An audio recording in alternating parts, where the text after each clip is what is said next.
కొత్తగూడెం జిల్లా కేంద్రంలోని CPI MLA Kunamneni camp కార్యాలయం బీఆర్ఎస్ పార్టీ కార్యకర్తలు ముట్టడించారు.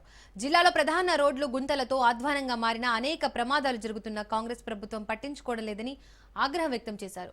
బీఆర్ఎస్ నేతలు అధికారం కోసం అడ్డగోలుగా హామీలు ఇచ్చి గద్దెనెక్కిన కాంగ్రెస్ ప్రజా సమస్యలను గాలికి వదిలేసిందన్నారు.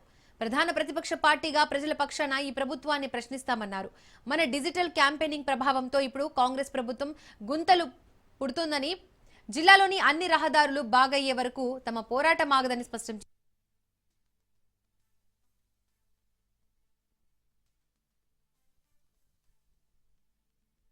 తెలంగాణ గవర్నమెంట్ వచ్చి 2 సంవత్సరాలు కావస్తున్నా ఇంతవరకు ఎక్కడ రోడ్ల మీద తట్టడి మట్టి కోసం పాపానవులు పోలేదు. ఎక్కడ రోడ్లు అక్కడే ఉంది. ప్రజాప్రభుత్వం అని చెప్పించుకునే కాంగ్రెస్ గవర్నమెంట్ ఎక్కడ కూడా వారి అమలు చేయట్లేదు. ఖచ్చితంగా డిఎంఓ ఫండ్స్ ను ఈ తెలంగాణ రోడ్ల కొరకే వాడి రోడ్లను రిపేర్ చేయాలని మా జిల్లా అధ్యక్షుడు రేఖాకాంతరావు ఆదేశాల మేరకు, మా నియోజకవర్గ ఇన్ఛార్జి వర్మ గారి ఆదేశాల మేరకు ఇవాళ మేము ఈ ప్రొటెక్షన్ చేస్తున్నాము. దీనికి పోలీసు వాళ్ళు అడ్డుకొని మమ్మల్ని పోకుండా చేస్తున్నారు. వీళ్ళు కూడా నశించాలని